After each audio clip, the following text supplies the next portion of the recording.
सभी भाइयों को नमस्कार।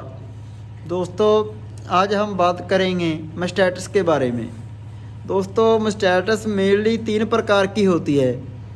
पहली तो क्लिनिकल मास्टाइटिस, दूसरी सब क्लिनिकल, तीसरी क्रोनिक मास्टाइटिस। दोस्तों, आज हम बात करेंगे क्लिनिकल मास्टाइटिस के बारे में।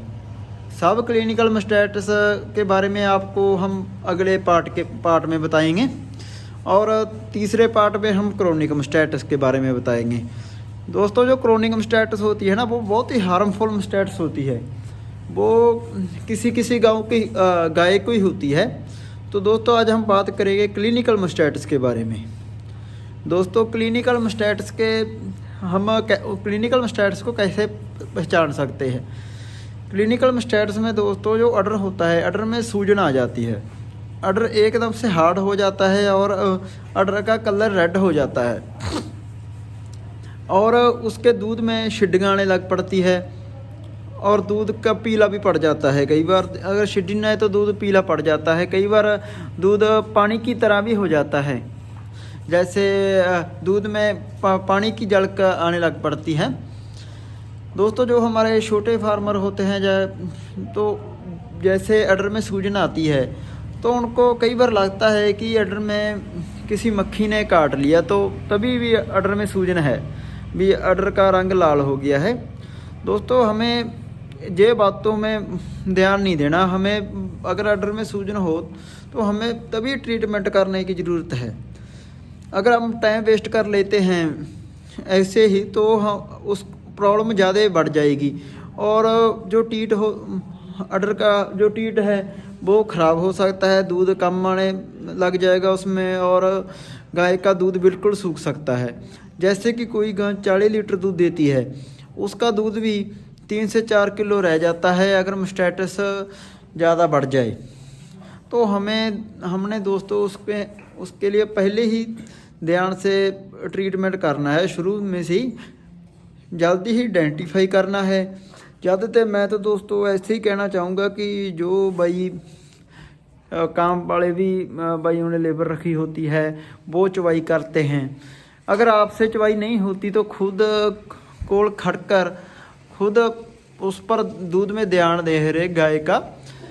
मशीन लगाने से पहले चारों टीट के दूध को हाथ से दबाकर निकाले, क्योंकि हमें हाथ से दबाने से हमें पता चल जाएगा कि इसमें गाय का दूध सही आ रहा है, कोई मास्टाइटिस की प्रॉब्लम तो नहीं। क्योंकि जो सब क्लिनिकल मास्टाइटिस होती है ना, उसमें बाहर से नहीं कुछ पता चलता, क्योंकि अंदर से दूध ख़राब हो जाता है। और मशीन में दूध हम मिल्किंग करते हैं तो मशीन के अंदर हमें पता नहीं चलता भी गाय को मास्टाइटिस हो गई है। तो हमें खुद ध्यान देना पड़ेगा हमारी गाय मिल्किंग टाइम पर, अगर हम अच्छे से फार्म को कामयाब करना चाहते हैं। दोस्तों, अगर हम उस शुरू से ही उसको पहले से ट्रीटमेंट कर पाएँ उसका गाय का, तो हमें बहुत सी बचत हो जाएगी हमारे पैसे की और गाय का दूध कम नहीं होगा और हमारी गाय का टीट खराब नहीं होगा। अब मैं दोस्तों आपको ट्रीटमेंट बताऊंगा कि उसका ट्रीटमेंट क्या होना चाहिए, भी कौन सा हम इंजेक्शन यूज़ कर सकते हैं उसमें, और हम कौन सा इंजेक्शन ज़्यादा अच्छा है और सूजन के लिए भी कौन सा इंजेक्शन ज़्यादा अच्छा है। मैं दोस्तों आपको वो इंजेक्शन भी दिखाऊंगा जिससे मुझको तो उसमें बहुत अच्छा रिजल्ट मिला है। उसका नाम है कैनोमैक्स LA। मैंने तो जितनी बार भी उसको यूज़ किया दोस्तों, ये वो इंजेक्शन है जो मैं हमेशा यूज़ करता हूँ मास्टाइटिस के आने में पर। इसका नाम है कैनोमैक्स LA। ये लगभग 260 रुपयों में आता है और इसका रिजल्ट बहुत ही ज़्यादा अच्छा है। हमें इसे यूज़ करना है। जैसे आज गाय को मास्टाइटिस हुई तो हमने आज यूज़ किया, तो हम इसकी अगली डोज हम इसको 1 दिन छोड़कर दे सकते हैं। हमें ये 30 ml की पैकिंग में आता है, तो हमें एक बार में 30 ml ही गाय को लगाना गा। किसी किसी गाय में ये जलन भी करता है, तो हमें इंजेक्शन लगाकर, जहाँ पर हमने इंजेक्शन लगाया है ना, वहाँ पर अच्छे से हमने उसको रब कर देना है, ता जो वो दवाई अंदर है वो अच्छे से फैल जाए, क्योंकि ये जलन भी करता है कि किसी किसी गाय में। इसमें दूध का कोई ज़्यादा फ़र्क नहीं पड़ता, भी दूध कम हो जाएगा, हमने इंजेक्शन लगा दिया, इससे कोई दूध भी नहीं ज़्यादा घटता। और इसका रिजल्ट बहुत अच्छा है दोस्तों, ये जड़ से बैक्टीरिया को ख़त्म कर देता है। जैसे हमने आज लगाया, अगर मास्टाइटिस चली गई तो हमें ये तीसरे दिन भी एक दिन छोड़कर हमें ये फिर देना चाहिए, ताकि जो वो जड़ से बैक्टीरिया ख़त्म हो जाए। नहीं तो थोड़ा मोटा अगर बैक्टीरिया रह गया तो वो अंदर से सब क्लिनिकल मास्टाइटिस को जन्म दे देगा। इन्हीं छोटी छोटी बातों को दोस्तों हमें ध्यान में रखना है। एक कारपेड नाम का इंजेक्शन आता है सूजन के लिए, वो बहुत ही अच्छा है। वैसे तो हम सूजन के लिए निमोसलाइड जो पैरासीटामोल है वो भी काम में ले सकते हैं, मगर कारपेड है जो वो बहुत ही उसका अच्छा रिजल्ट है। मैंने तो कारपेड ही यूज़ करता हूँ। अगर आप उसकी डोज 10 ml लगानी है, अगर आप एक दिन में उसको 10 ml यूज़ करते हैं, अगर उसके सूजन में फ़र्क तो पड़ा है मगर लेकिन थोड़ी बहुत ही सूजन है, तो दूसरे दिन भी आप 10 ml यूज़ कर सकते हैं दोस्तों। ये तो आप एक आती है CDS, पाउडर की फॉर्म में आता है, उसका ना CDS है, वो 3 डब्बियों की पैकिंग में आती है। वो हम मुंह की जरिए भी उसको गाय को 3 दिन लगातार दे सकते हैं, ताकि जो मास्टाइटिस जड़ से ख़त्म हो जाए दोस्तों। बाकी मैं आपको अगली वीडियो में CMT टेस्ट की किट आती है, कैलिफोर्निया मास्टाइटिस टेस्ट, भी हम मास्टाइटिस कैसे टेस्ट करें, वो मैं आपको अगली वीडियो में टेस्ट कर दिखाऊंगा भी हम कैसे मास्टाइटिस को टेस्ट कर सकते हैं। अगर दोस्तों हम मास्टाइटिस से बचना कैसे हैं, पहले तो मास्टाइटिस का मेन कारण है उल्ली, जिसको माइकोटॉक्सिन्स कह देते हैं। जो उल्ली होती है दोस्तों वो गाय के रिपीट होने का भी मुख्य कारण है, और अब मास्टाइटिस में भी मुख्य कारण है उसका।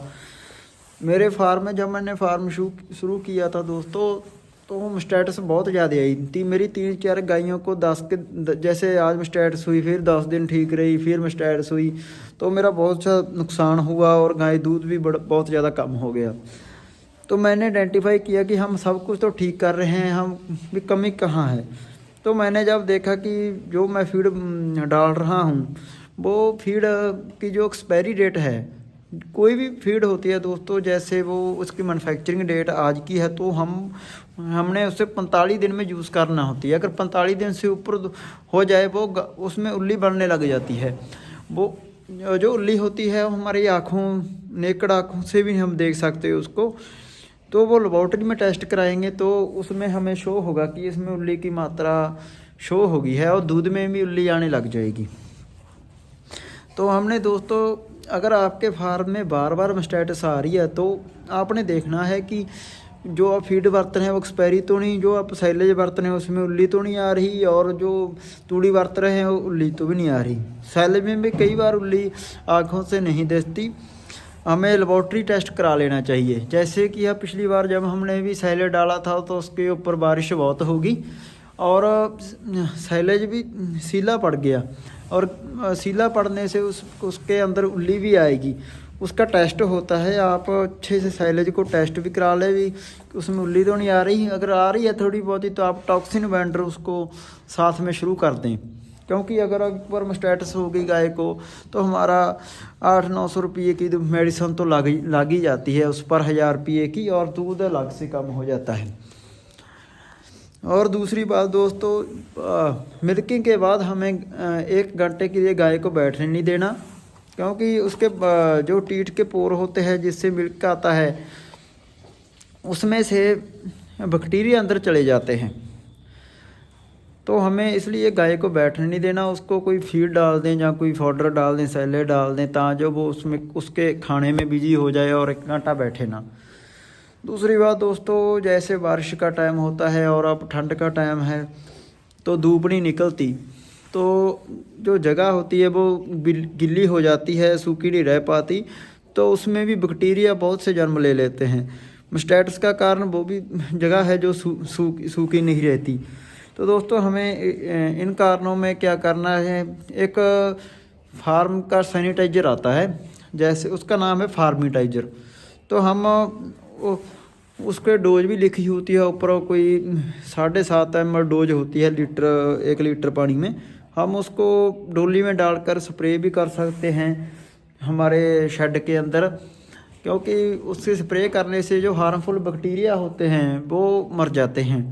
हमें वो उससे हमें छुटकारा मिलेगा बैक्टीरिया से, तो काफ़ी हद तक मास्टाइटिस रुक जाएगी। मेन तो दोस्तों मैं तो मेन मुख्य कारण उल्ली को मानता हूँ, मास्टाइटिस का और पीटर का। अगर आपके फार्म में बार बार आ रही है, आप उल्ली को ध्यान में रखें, वो इंडिकेट करें भी कहाँ पर आपके उल्ली टॉक्सिसिटी जा रही है गाय के अंदर। अगर आप उस प्रॉब्लम को पकड़ लेंगे तो मैं मानता हूँ कि कभी मास्टाइटिस आपके फार्म पे नहीं आएगी। मेरे फार्म में शुरू में बहुत ज़्यादा मास्टाइटिस आई। अब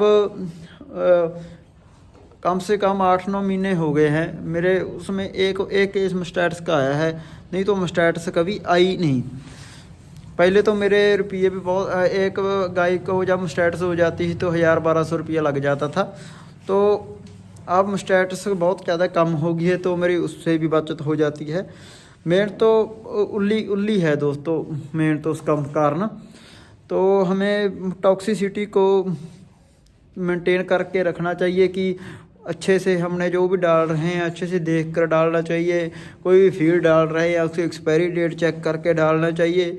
आपको कोई भी फीड वाला बोले, जो प्राइवेट कंपनी होती है भी, कि हमारी फीड चल जाएगी 45 दिन से ऊपर, दोस्तों उसको मत डालना, क्योंकि फीड 45 दिन के बाद ख़राब होने लग जाती है। हमारी आँखों से उल्ली नहीं दिखेगी, वो अंदर होती है, वो टेस्ट करने पर ही आती है। तो आपको फीड की डेट, हमेशा फीड की डेट देखकर फीड डालनी चाहिए, क्योंकि मैं भी देखता हूँ जो भी फीड के स्टोर होते हैं ज़्यादातर उनके पास 45 दिन से ऊपर ही फीड का टाइम निकल चुका होता है, वो वैसे ही लोगों को दे देते हैं। तो हमें वहाँ पर भी ध्यान देकर फीड की डेट देखकर फीड डालनी चाहिए, तो हम मास्टाइटिस से बहुत ज़्यादा बच सकते हैं।